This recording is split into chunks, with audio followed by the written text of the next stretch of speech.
Hello, everyone, and welcome back to the Commander's Forge. My name is Andy Bentley, and the Forge is an area for me to talk about magic, Commander, and anything else while I try and drag this whole mental health thing back out of the gutter. Now, today I want to touch on some Universes Beyond stuff because for the first time in a long time, there's two Universes Beyond projects that I'm actually excited for in one year. The first of those is the Final Fantasy set that's coming out in June. And the other one is the Avatar The Last Airbender set, which, if I'm not mistaken, is slated for November.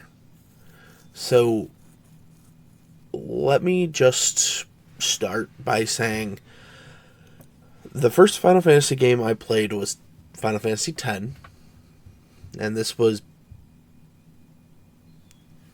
man, I don't even remember, back in 2001 maybe?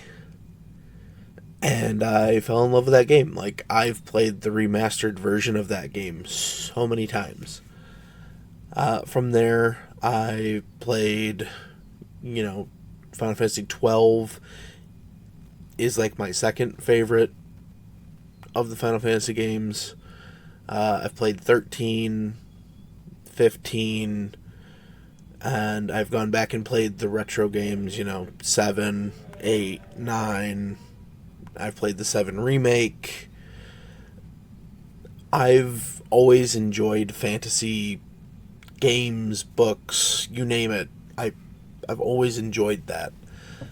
And my love of Final Fantasy does tend to stick with like the 10 to like 15 range. Don't get me wrong, I did enjoy playing the older games, but when you get to like the older games, like on the DS and stuff, they can drag a lot. Not that they're not enjoyable, they're just very repetitive. But regardless, I am excited to see what they can do with that whole intellectual property, considering what they were able to do with Lord of the Rings, which, as of now, is still in my top 3 sets of all time. So I'm hoping Final Fantasy can crack into that top 5 too. And from the couple of cards I've seen so far, I think they're going to give it a good shot. Now, my love of Avatar The Last Airbender is a little different. So, when I was in high school, I was very stressed, just trying to survive, But one of the things that really just helped lighten the mood would be, coming home and just watching an episode of Avatar The Last Airbender, because there's that comedy element to it. As much as it's got very mature themes throughout the show, a lot of it is banking on comedy as well. And I greatly appreciated that in my very stressed out high school days. That was before I learned how to just not obsess over everything and just obsess over some things.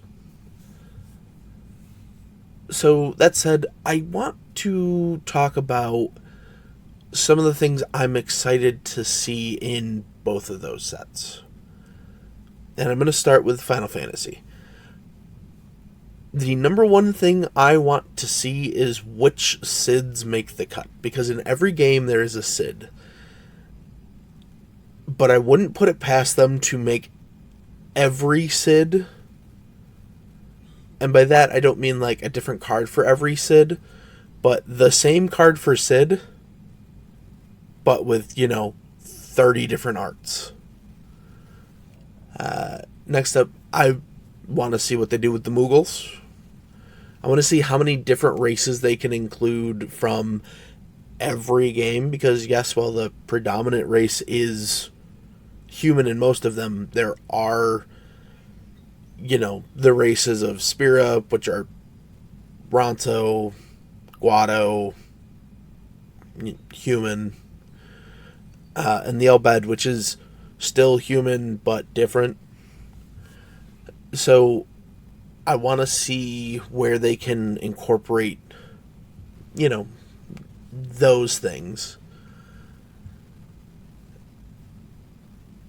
One of the things I'm expecting to see is like 5 or 6 different versions of Sephiroth and Cloud, because let's face it, to this day, they are the 2 most recognizable characters from Final Fantasy. And I just kind of want to end this on one note. The protagonist from Final Fantasy X. I know his name is Tidus, but I will never call him that. His name is and has always been Tidus to me. But that's it for the Final Fantasy bit, because I don't want to spend all day on it. So let's shift into Avatar: The Last Airbender. Clearly, we're going to get some form of, Team Avatar and Team Korra. Like, those are kind of givens. Whether, one might be commanders and one might be, like, multiple iterations, considering we do have young Team Avatar and old Team Avatar, and we get flashes of, like, middle-aged Team Avatar. So, yeah, I think that'd be interesting. I think what I really want to see is I want to see 3 different versions of Toph, because we have Toph as, small badass that teaches Aang how to earthbend. Then in the Korra series, we see her as the crazy old hermit. But in flashbacks we have from talking to her children, you see her as, like, the leader of the police in Republic City. So I want to see 3 different versions of Toph Beifong.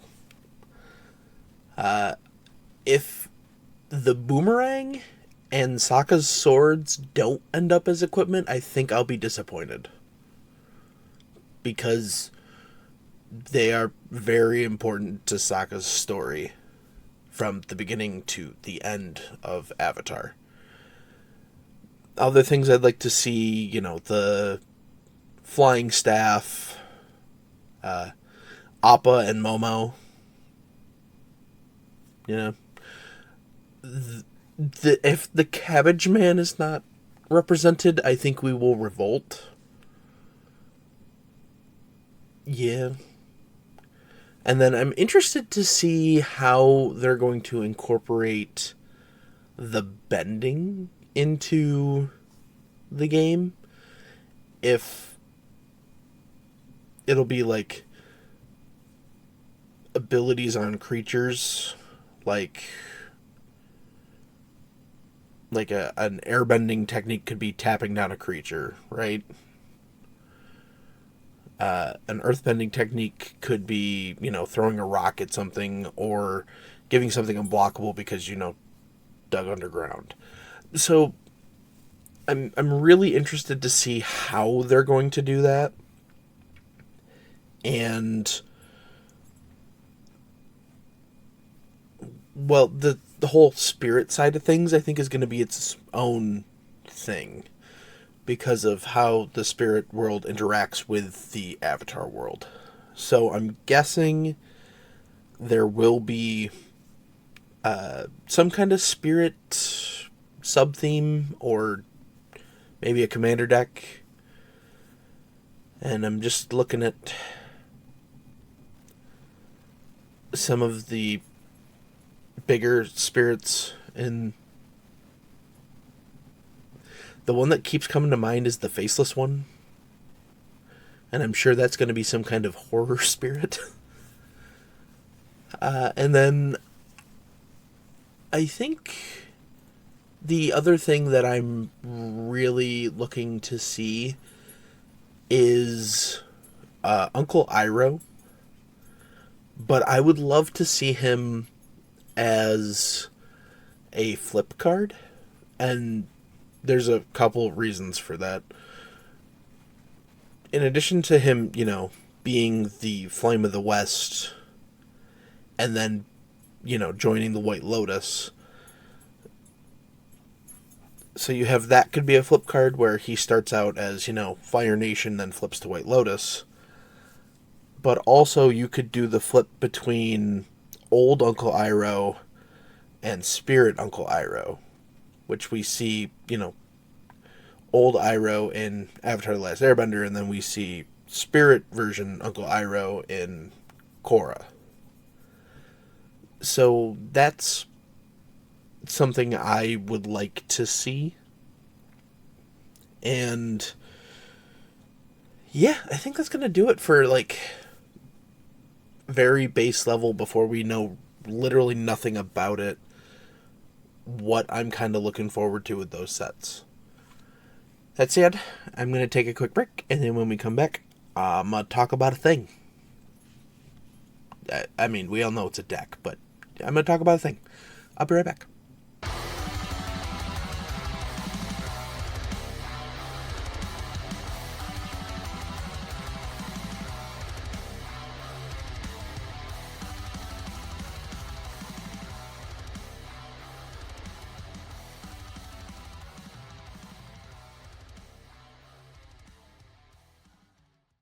And we are back.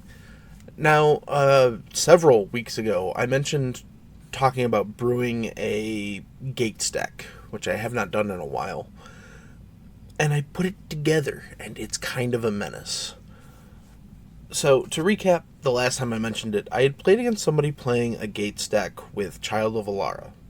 And Child of Alara was just there to come in, wipe the board, and let them continue to play lands. I went with a slightly different approach. So my commander is Jared Carthelian. It is Wooburg for a Planeswalker. For +1, you make a 3/3 Kavu creature token with trample that's all colors. For -3, choose up to 2 target creatures. For each of them, put a number of +1/+1 counters on them equal to the number of colors that it has. And -6, return target multicolored card from your graveyard to your hand. If that card was all colors, draw a card and create 2 treasure tokens. None of that is terribly important because the number of times I've played him is, I think, 2 out of the 15 times that I've played this deck. But let's start with the star of the show. This is a Maze's End deck. So Maze's End is a land, it enters tapped, you can tap it to add a colorless, or you can pay 3, tap it to return Maze's End to its owner's hand, search your library for a gate card, put it onto the battlefield, then shuffle your library. If you control 10 or more gates with different names, you win the game. So to start off, there are the original 10 guild gates. Now, guild gates all enter the battlefield tapped, and then tap for the respective color of their guilds.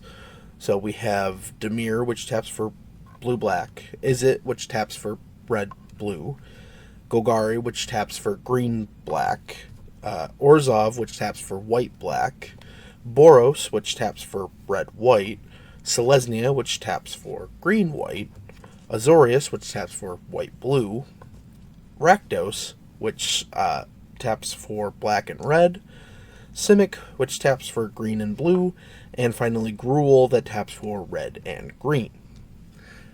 There is another gate from Ravnica, which is the Gateway Plaza. It still enters tapped. You have to pay 1 or sacrifice it, but that can make any color of mana. But what really pushed me to build this deck was actually Baldur's Gate, because it introduced more gates. And the few random ones that we've gotten through Magic's history. I'm still missing one. I think it's the Talon Gate. Anyway, let's go with the oddball ones first. First up, we have the Black Gate, which is from Lord of the Rings. It's a legendary land gate. When it enters the battlefield, you can pay 3 life if you don't. It enters tapped. It taps for a black. You can pay 1 and a black, tap it to choose a player with the most life or tied for the most life. That target creature can't be blocked by creatures that player controls this turn. And this deck is just another gate. Same with this next one, which is Thran Portal. It's a land. It's a gate. It enters the battlefield tapped unless you control 2 or fewer lands, so you can play this early as an untapped land. When it enters, you choose a basic land type. It is the chosen type in addition to its other types, and the mana abilities of Thran Portal cost a life to activate, which means it can enter, choose a color, and you can pay 1 life to add a color to your mana pool. But yeah, finally, we're getting into the Baldur's Gate stuff. The first one we'll talk about is Baldur's Gate, the card. Legendary land, gate, taps for a colorless, or you can pay 2 and tap it to add X mana of any one color where X is the number of other gates you control. Spoiler alert for when we get into the cards in the deck, that is generally going to be green. Then there is a series of gates that all tap for a color, but when they enter, can choose another color so they can tap for 2. So Citadel Gate, they also all enter tapped. Taps for white or the chosen mana. Black Dragon Gate taps for black and the chosen mana. Sea Gate taps for blue and the chosen mana. Manor Gate taps for green and the chosen mana. And Cliff Gate taps for red and the chosen mana. And then we have the 3 other gates in Baldur's Gate. First up, we have Basilisk Gate. Again, normal gate, taps for colorless. You can pay 2 and tap. Target creature gets +X/+X till end of turn, where X is the number of gates you control. Activate only as a sorcery. So if the game's going long and we need to find a way to win, this is one of the few ways we can do that. Next up, we have Heap Gate, which is, again, gate, taps for colorless. You can filter by paying 1 and tapping this to make 1 mana of any color. You can also pay 1 and tap this and an untapped gate you control to make a treasure token. I don't think I've ever done that second ability. It's really just there to be another gate. And finally, we have the Gond Gate, which is, again, a gate. This one is arguably the first or second land I'll try to seek out, because an early Maze's End doesn't necessarily help, but Gond Gate is a gate that does not enter tapped, and it says gates you control enter the battlefield untapped. Taps for a colorless. You can also tap it for 1 mana of any color that a gate you control could produce. So it's arguably definitely in our top 3 most important lands, and I'm arguing that it's only second because this deck wins with Maze's End. Yeah, so that's not enough lands to fuel the whole deck, so there is a selection of other lands. The only basic land type represented is forests. I do have 7 of those. But then the other stuff is just things that are going to help in different ways. So Yavimaya makes everything a forest in addition to its other types, which, again, deck's main color is green. Deserted Temple is in there. It taps for a colorless. You can pay 1 and tap this to untap target land. This is really just in here to untap something like Baldur's Gate if I need to pump a bunch of mana into something. We have the World Tree. This enters tap, adds a green. As long as you control 6 or more lands, lands you control have tap, add 1 mana of any color. And then the bottom ability, which is 2 of every Wooburg, tap and sacrifice it. You can get gods and put them onto the battlefield, then shuffle your library. There is 0 gods in this deck. And then we get, obviously, a command tower. Then we get to what I call my protection lands. First up, we have Beseiju, who endures. Legendary land taps for green. You can channel it for 1 and a green to discard it. Destroy target artifact, enchantment, or non-basic land an opponent controls. That player may search the library for a land card with a basic land type, put it onto the battlefield, then shuffle. This ability costs 1 less to activate for each legendary creature you control. So that's, a spell on a land, which is not actually a spell, so it's hard to interact with. Next up, we have our 2 shutdown lands. The first one is Strip Mine. Taps for colorless. You can sacrifice Strip Mine to destroy target land, and then we have its slightly not as good baby brother, which is Wasteland. Taps for colorless, sacrifice Wasteland, destroy target non-basic land. And that's the base of my deck, because at its core is a land deck. And while I don't want to go through all of the cards because I don't want to take forever, I do have a good selection of cards that I'm going to pull several from. And we're going to start with the things that let you play extra lands. So up first we have Exploration. Single green, enchantment, you can play an additional land on each of your turns. We have Growth Spiral, which is green and a blue for an instant. Draw a card, you can put a land card from your hand onto the battlefield.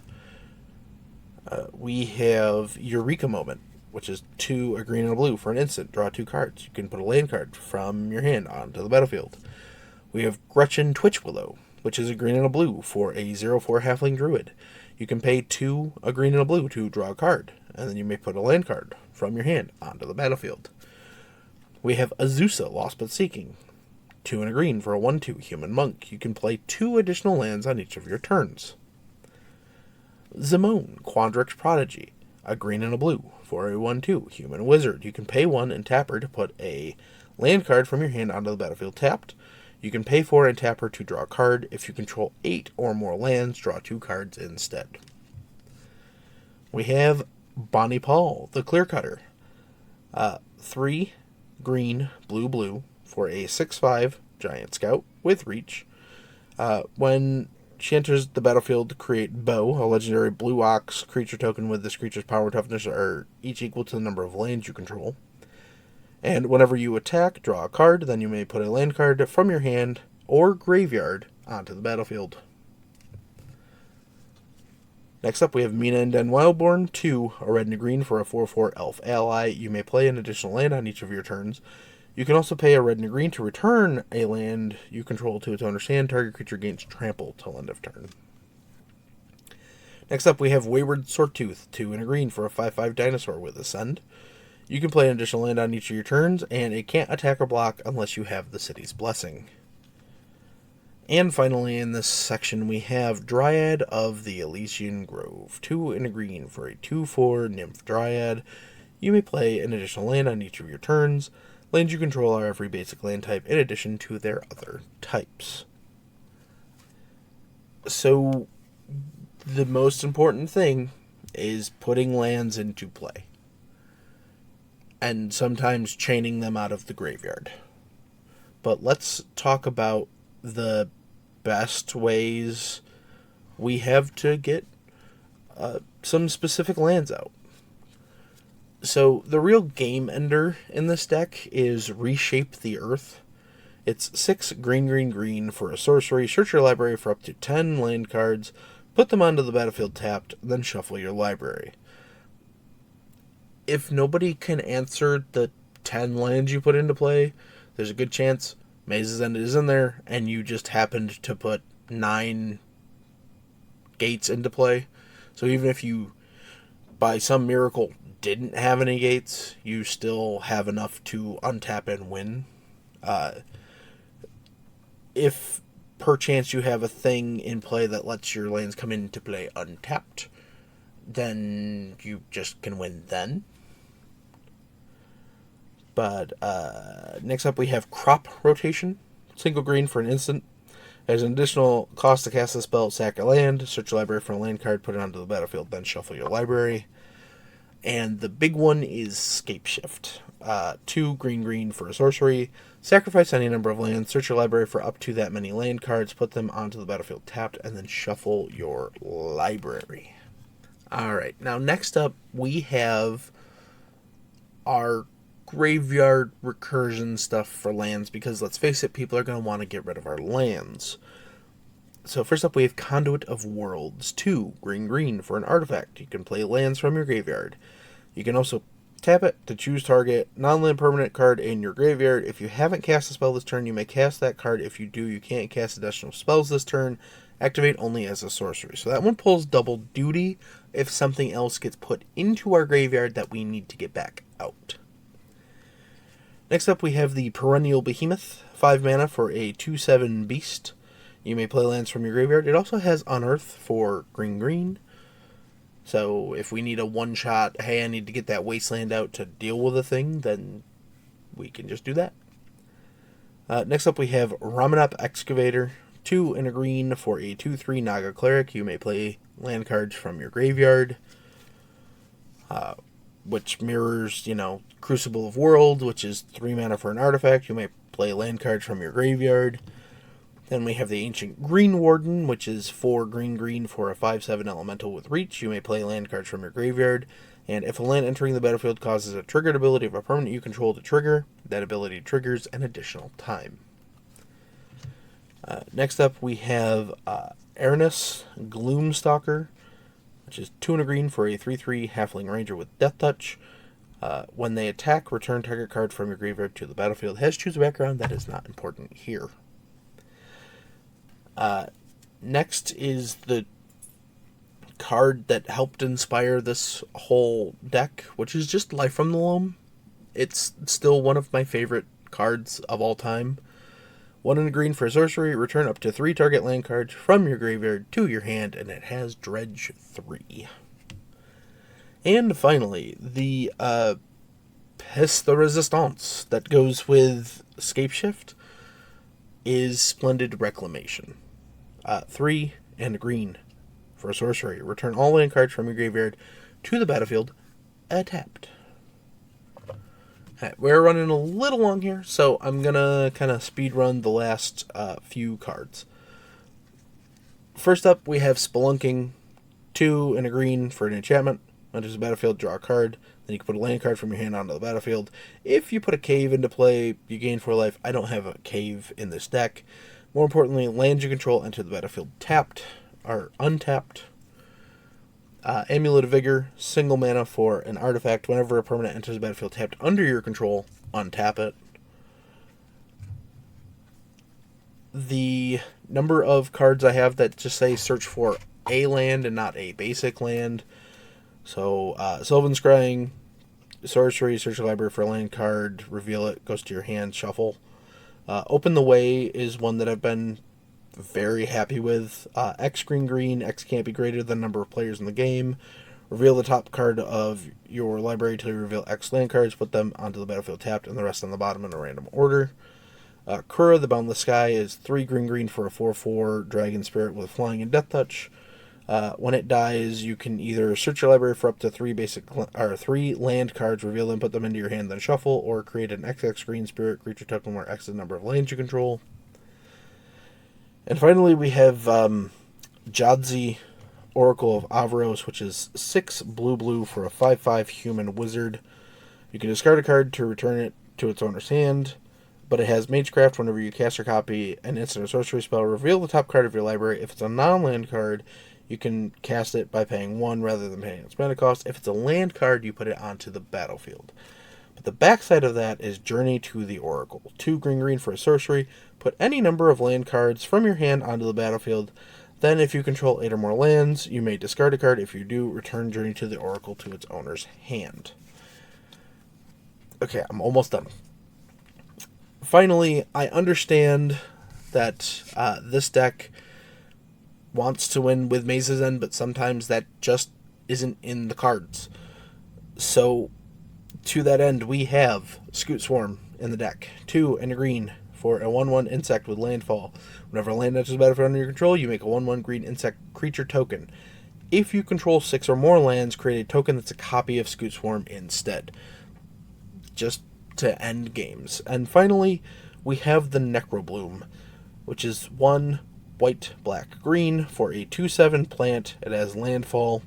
Whenever land enters the battlefield under your control, you create a 0/1 green plant creature token. If you control 7 or more lands with different names, create a 2/2 black zombie creature token instead. Land cards in your graveyard have Dredge 2. Yeah. So that's it. That's the deck. It's actually a lot of fun to play. And I've gone on for half an hour, so I think I'm going to call it there and say bye-bye. And I'll see you next time. Thank you for listening. All of my links can be found in my link tree in the description below. I would like to thank Ian Foss and Cody Mulpey of the band The Crypt for allowing me to use music for my opening and ending, along with Nate and Erica Jacobs for making my original logo. And I would also like to thank Christina McNichol for creating my new logo. And I'll see you next time.